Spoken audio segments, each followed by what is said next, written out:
There we go.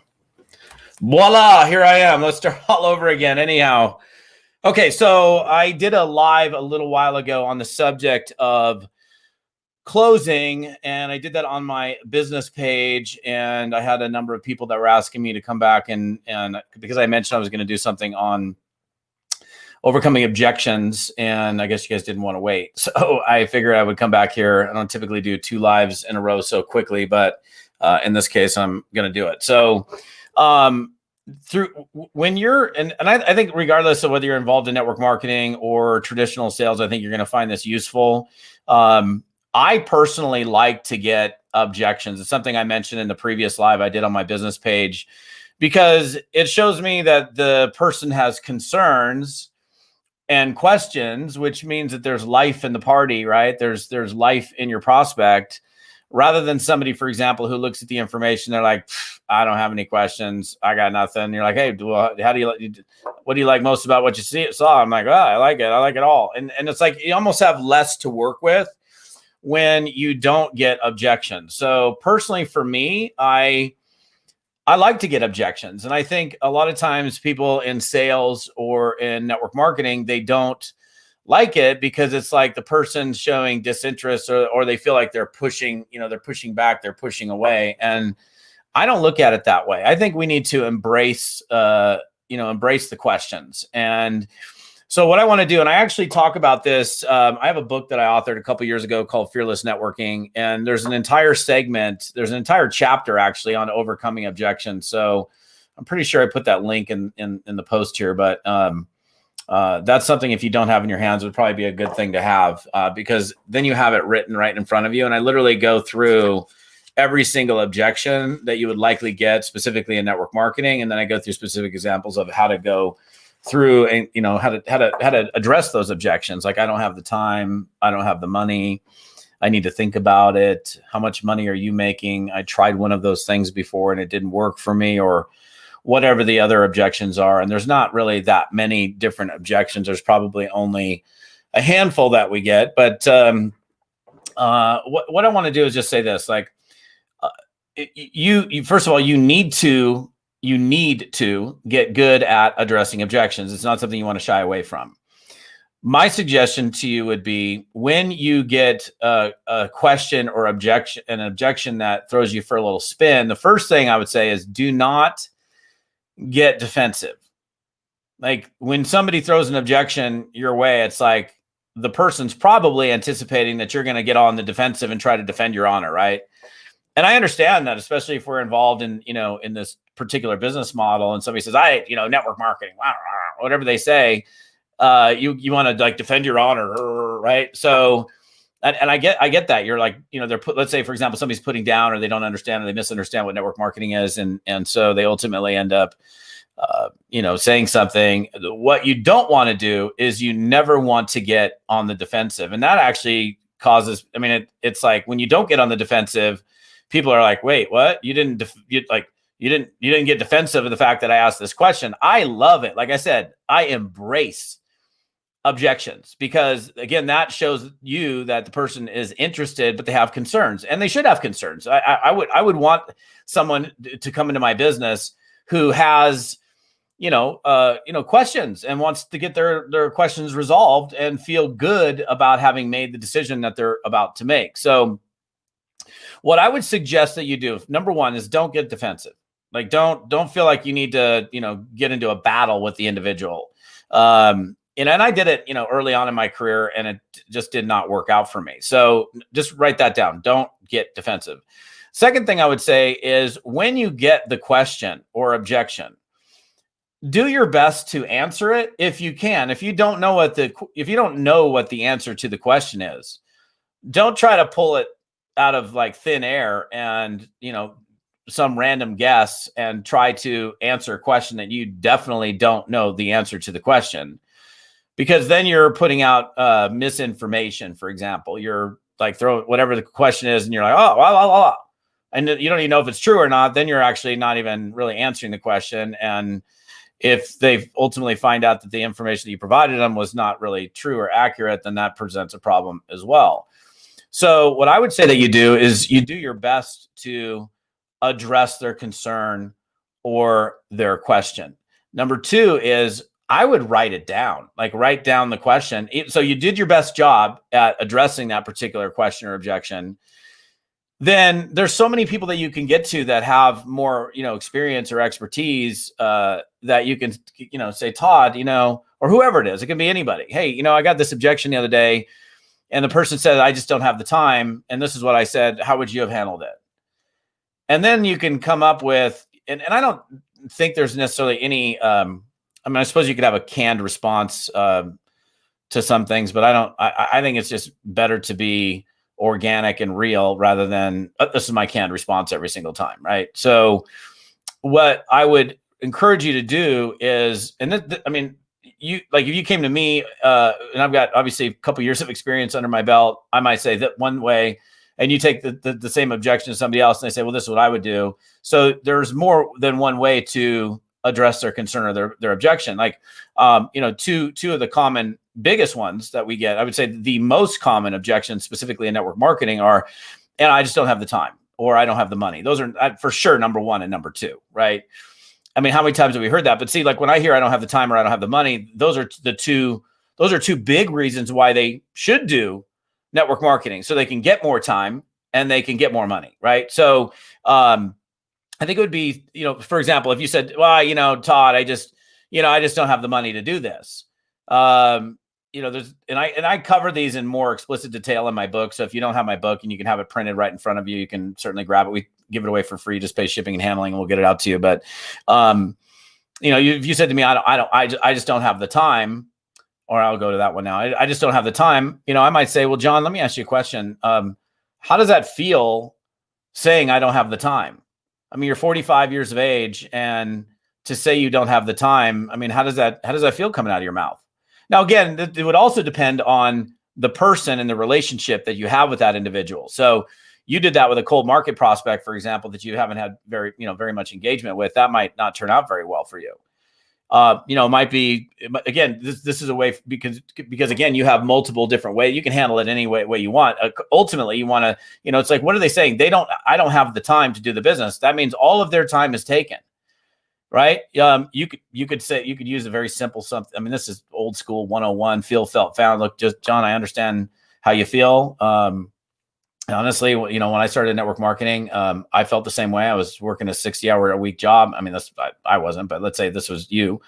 But what I found is you can actually build the business, in extremely spare time hours. And, you don't have to do this full time. You can do it in extremely limited hours, which would ultimately potentially free up some of your time. Is it important for you to get your time back? I mean, how important is it for you to create more time in your life to do the things that you want to do? So again, we don't want to be argumentative. That's like the worst thing you can do is argue with the person. What are you talking about? You don't have the time. Yeah, you do. I mean, what's that going to do? That's not going to work out very well. So, that would be, and by the way, I know I see some comments coming in, and if there's a question specifically that you guys have, I'll take a peek at the comments. And if you want to, chime in and, hey, Todd, I got this one, I'm happy to see if I can address it for you. But I think, in terms of the fundamentals of addressing objections, number one, not getting argumentative, not getting on the defensive. Number two is, again, what are you looking to do? Is like, you got this person that's interested, but they're just saying, I don't have the time. To me, when I hear somebody who says they don't have the time, like, okay, so John, let me ask you this question. If I could show you how to build this business with very part-time spare time hours, and it enabled you to free up more time and generate more money for yourself, would you be willing to set aside a few hours a week to make this happen? So there's so many different ways to handle it. I think one of the best things you can do is get to an expert. That's what I did. I wrote down the objection. I'm like, oh my gosh, this guy was asking me how much money you're making. I'm like, I am not making any money. I've been in this deal for a year. How would you handle that? And I think, the first time, and I only used this probably a couple times, but somebody, I think one of my original sponsors said, well, just tell them you haven't, just like, I don't know how much money I make and I haven't finished collecting it all from the work I already did. I tried that one. I didn't probably use that one too much, but by the way, you have to also think, what is that person really asking you? If they say, how much money are you making? Do they really care how much money you're making? Is that really what they're asking? They're really wanting to ask, like, okay, does this work? Can I make money in it? I mean, they don't really care how much they care about themselves. Their favorite subject is themselves. So I know for a fact that all of you have or multiple go-to people that you can take these questions or objections to. You do your best job of addressing it. Like I certainly wouldn't do like, hey, when somebody says I don't have the money, I'm like, okay, bye. Right? Okay, see you later. Right? So if they, in fact, that's a big one, because a lot of times, like I would say most people who say I don't have the money, they have the money because they've got the room on their credit card. And I don't know any network marketing or direct sales business where you sign up paying cash. Like everybody uses a credit card, and of course they're borrowing the money to pay the money back. So what are they really saying? That's ultimately what you want to find out. Are they really saying that they don't have the money? Because from my experience, most of the people who say I don't have the money, it's not that they don't have the money. It's that they're not ready to free themselves of the money because they're not convinced that they'll get the money back and they'll earn it. So let me just see. Let's see. Okay, let me see. Here's a question. What about people who have little influence or a small network? How to overcome that mindset or reality? So, yeah, well, that's another great question, Matt. I mean, that's not necessarily specifically an overcoming objection question, which is totally fine. Hang on a second. Let me just stop that call from coming in. So if you have very little influence, like when I started network marketing, I didn't have very much influence. All my buddies were, people that were broke college students, and, I had no pull in that market. I think that's something that through time is something you're able to change. It's not something you can just go snap your fingers. Now I have more influence. So if you want to have more influence, I think a part of it has to do with who you're surrounding yourself with. Like, certainly me hanging out with a bunch of my broke buddies wasn't contributing to a much more powerful, influential mindset. I had to start surrounding myself with other people that pushed me, encouraged me, and, cheered me on to do more, rather than my broke buddies like, dude, you making any money in that deal yet? I mean, that's the kind of stuff that I had early on. So you can overcome that and move yourself into a different space. But Matt, that's not going to be overnight. You're going to all of a sudden have a bunch of influence. So I also do believe that you making a commitment to something and sticking to it and not changing your mind and sticking to your guns over an extended period of time, people that may not have responded early in a favorable manner will in the future respond favorable, because they're like, wow, you're still at this. Holy smokes. It's a year later and you're still at it. And then, some people, they'll come around at some point in the future. So again, I really would encourage you to, if you don't, most of you guys probably have my book. It's a pretty easy thing to grab. It's free. You pay shipping, we'll ship it out to you. A little bit more for international, but in this one chapter, I cover every single objection. So I walk you through the feel, felt, found method, which is pretty powerful. I'm not going to get into this one, which is the neutralize, confirm, and reposition method. It's something my good friend Michael Bernoff has done for years, and it's a very powerful way of addressing objections that might come your way. But I would just say the stay calm, cool, collected, embrace the objection, embrace the question, do your best to answer it. If you don't know the answer to the question, if somebody says, well, what, or let's say it's just a question, not an objection. Well, can you tell me something about the compensation plan or whatever? And you don't know the exact answer to that question. I would just say, hey, John, you know what? I don't know the exact answer to that question, but I'd be happy to go get it for you. And, go get the answer to the question. And then you can come back and provide the answer to that question. If that person had a specific question, not objection, like, I need to think about it. I need to talk to my wife. I got to sit on it overnight. Some people just need to sit on it overnight. Some people don't make that decision immediately. And sometimes that's, and that's, again, what is the actual objection, the real objection, or is there something else that's the real objection? Like when somebody says, I need to think about it. Is it that they really need to think about it? Sometimes it is. Sometimes it might be something entirely different. So again, if you're not doing this currently, okay, and that is going and reaching out to people that you have relationships with in, for example, your line of sponsorship, who have more experience than you do, and you're not going, if you get an objection, you're like, I kind of did okay with that, but I gotta think I could do better.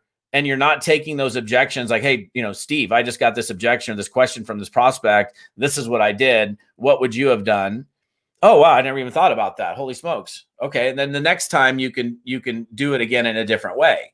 So that way you're using the experience as a learning mechanism rather than just, doing like, I did a video that I'm sure this has been said on many people's videos, but the definition of insanity is doing the same thing over and over again, expecting a different result. So if you continue to do the same thing in terms of how you respond to that specific objection and it's not working, then why would you want to do the same thing over and over again? Right?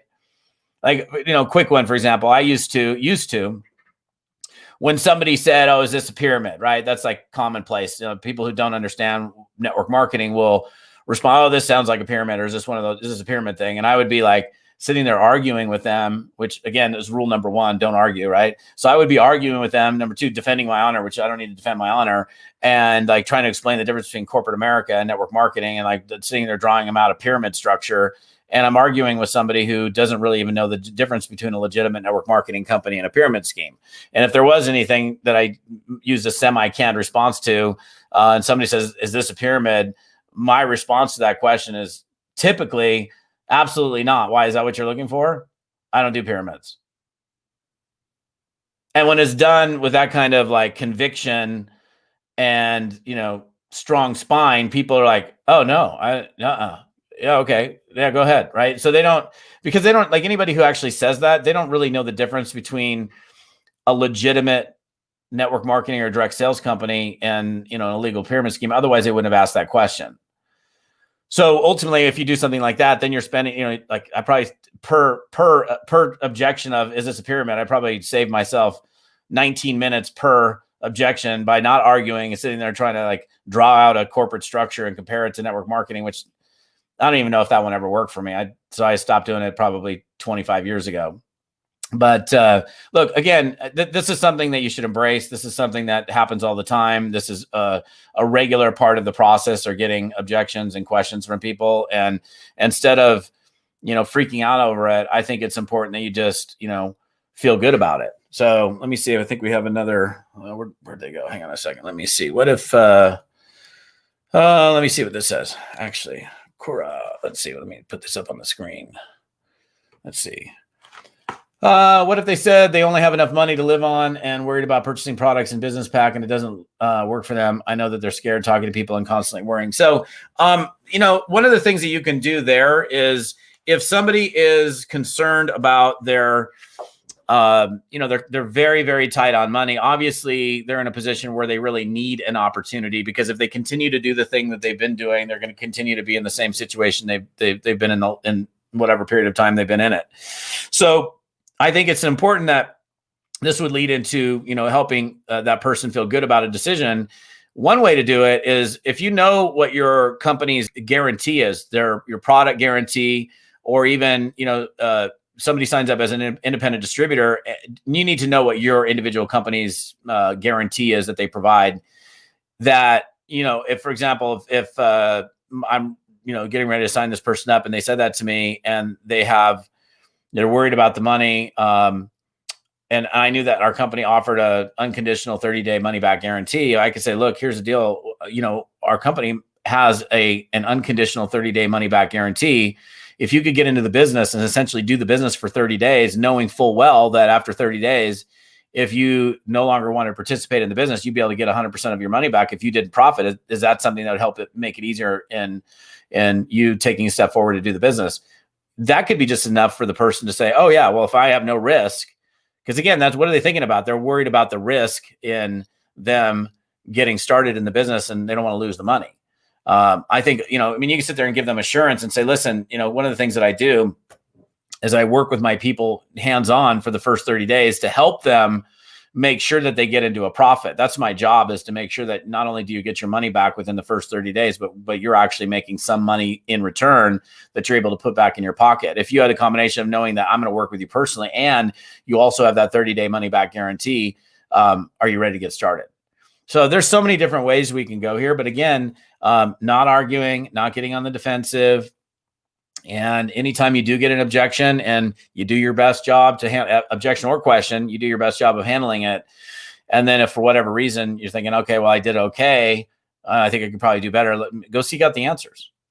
Go talk to somebody who's got more experience than you, and they can likely give you maybe a different perspective. So just a couple things. And again, they are all in here inside of my book. So if you go to toddfalcone.com/free book, you can get it and you can have it in print format right in front of you. And I walk you through every single objection. I can't even think of an objection that I didn't handle inside that book. So anyhow, hope you're having an amazing day, and we'll see you on the next broadcast.